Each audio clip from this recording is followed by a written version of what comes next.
Hi, Real Analysis class number 10, Sequences chapter. In this class, we prove one very important theorem. Very important theorem. A monotonic sequence is convergent if and only if it is bounded. Observe the statement. A monotonic sequence is convergent if and only if it is bounded. Let us start the proof. Let Sn be a monotonic sequence. Let Sn be a monotonic sequence. We have to prove that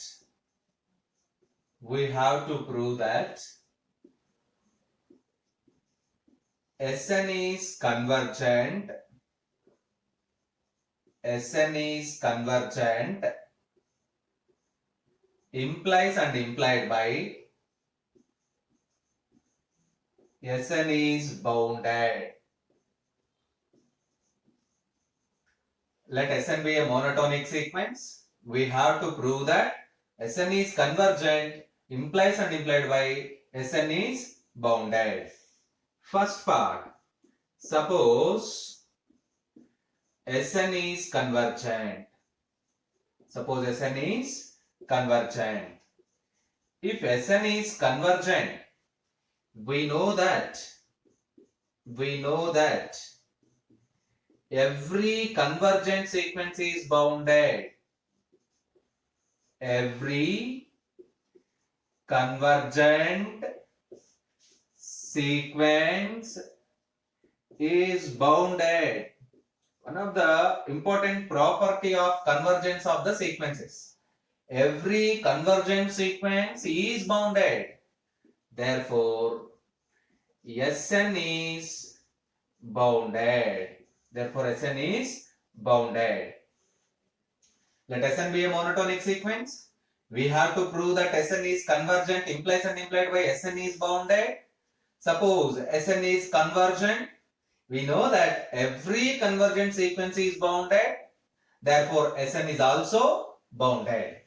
Let us prove the converse of this theorem. Let us prove the converse of this theorem. Converse. Suppose Sn is bounded. Sn is bounded.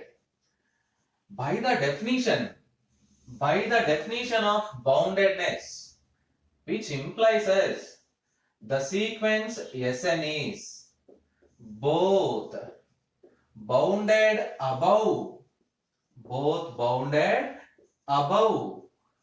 and bounded below. Both bounded above and bounded below. We know that a sequence Sn is said to be bounded if it is both bounded above and bounded below. And since Sn is monotonic, monotonic means it is either increasing or decreasing. We know that. We write the two definitions now. Sn is bounded. A sequence Sn is said to be bounded if and only if it is both bounded above and bounded below. Also, the sequence Sn is monotonic. The sequence Sn is monotonic means it is either increasing or decreasing. We prove this theorem, we prove this converse in two cases. Case 1. Suppose Sn is bounded above. Suppose Sn is bounded above and increasing. Suppose Sn is bounded above and Sn is increasing. Since Sn is bounded above, we know that every bounded above sequence has supremum, which implies the sequence Sn has supremum. The sequence Sn has supremum, say K. That is, K is equals to supremum of Sn. Supremum of Sn. Supremum means least upper bound. Least upper bound. Observe that. Suppose Sn is bounded above. Since Sn is bounded above, every bounded above sequence has supremum. Let it be some constant k. Therefore, k is supremum of Sn. Let us take epsilon is greater than 0. If epsilon is greater than 0 and k is the least upper bound, means smallest upper bound, then k minus epsilon is not an upper bound. Is not an upper bound of the sequence Sn. Observe that k is the least upper bound. Then for epsilon greater than 0, k minus epsilon is not an upper bound of the sequence Sn. If k minus epsilon is not an upper bound, then we have, if k minus epsilon is not an upper bound, then we have, there exists a positive integer m belongs to z plus such that Sm is greater than k minus epsilon. Sm is greater than k minus epsilon. Since Sn is bounded above, since the sequence Sn is bounded above, it is bounded above, which implies Sn greater than or equals to Sm greater than k minus epsilon for n greater than or equals to m. For n greater than or equals to m, because the sequence is bounded above. That is, Sn greater than k minus epsilon. That is, k minus epsilon is less than Sn for n greater than or equals to m. Let it be equation number 1. So again, since k is supremum, k is supremum of Sn. Supremum means least upper bound, which implies Sn is less than or equals to k for all n belongs to capital N, which implies Sn is less than k plus epsilon for all n greater than or equals to m. Equation number 2. Combining equations 1 and 2 we get. Combining equations 1 and 2 we get. If you combine the equations 1 and 2, then we get k minus epsilon is less than Sn is less than k plus epsilon for all n greater than or equals to m. What it means? Mod Sn minus k less than epsilon for all n greater than or equals to m. What it means? Limit n tends to infinity, Sn is equals to k. That is, the sequence Sn is convergent to its supremum k. We need only convergent. Therefore, the sequence Sn is convergent. This is the first case of the theorem. You observe that. And we prove the same the sequence is convergent in the second case whenever the sequence Sn is bounded below.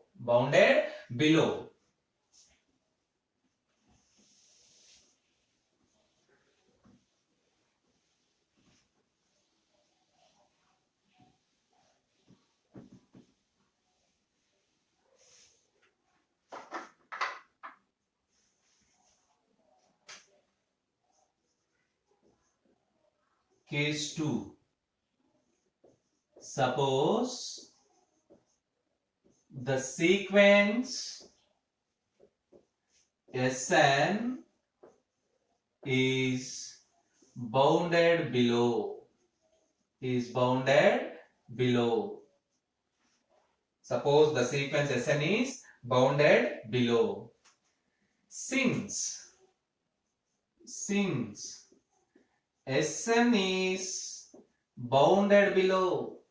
Sn is bounded below, we know that every bounded below sequence has infimum.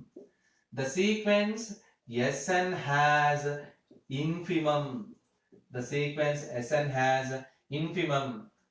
Say small l.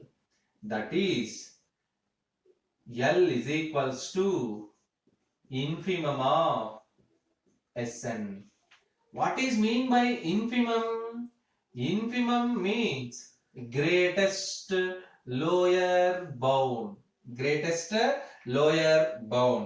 Which implies for epsilon greater than 0.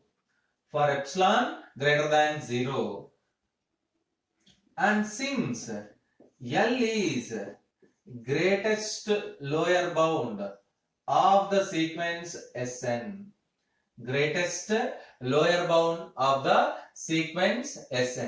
It means L is the lower bound.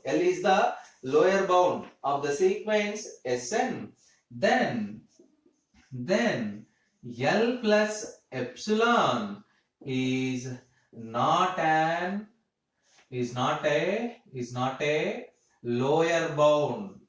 a lower bound of the sequence Sn.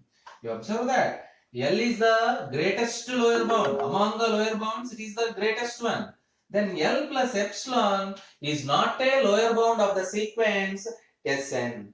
If L plus epsilon is not a lower bound of the sequence Sn, which implies there exists a positive integer m belongs to Z plus such that Sm is less than L plus epsilon.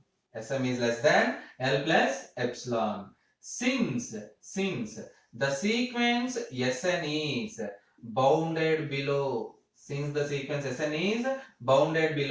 By applying this definition of bounded below, Sn is less than or equals to Sm is less than L plus epsilon for n greater than or equals to m. What it means?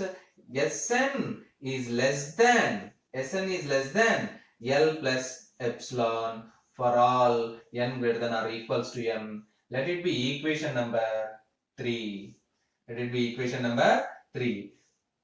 Again, since L is a lower bound, greatest lower bound means it is lower bound. L is a lower bound of the sequence Sn. If L is a lower bound of the sequence Sn, then L is less than or equals to Sn for all small n belongs to capital N, which implies L minus epsilon is also less than Sn for all n belongs to capital N. Let it be equation number 4. Now combining equations 3 and 4.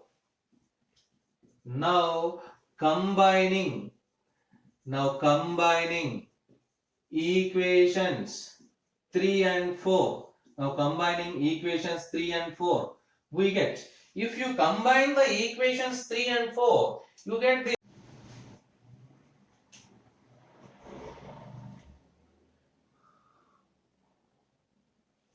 okay. Now combining equations 3 and 4, we get L minus epsilon less than Sn less than L plus epsilon for all n greater than or equals to m. That is mod Sn minus L less than epsilon for all n greater than or equals to m. That is limit n tends to infinity Sn is equals to L. What it means? The sequence Sn converges. The sequence Sn converges to its infimum. Converges to its infimum L. Now observe that the sequence is bounded below and take it is decreasing. Take it is decreasing. The sequence, whenever it is bounded below and decreasing, it converges to its infimum. From case 1 comma case 2. From case 1 comma case 2. We conclude that the sequence Sn is bounded. The sequence Sn which is bounded is convergent. The sequence Sn is convergent. The sequence Sn is convergent. Hence, from this theorem, therefore, a monotonic sequence is convergent, implies and implied by it is bounded. It is bounded. This is very, very important theorem for your examination also. These case 1 and case 2 are also very, very important. You observe that a bounded below sequence which is decreasing is converges to its infimum. A bounded below sequence which is decreasing is converges to its infimum. From case 1, a bounded above sequence which is increasing is converges to its supremum. These 2 points are very, very useful whenever we discuss about the sequences which are convergent or divergent. And the theorem also important one.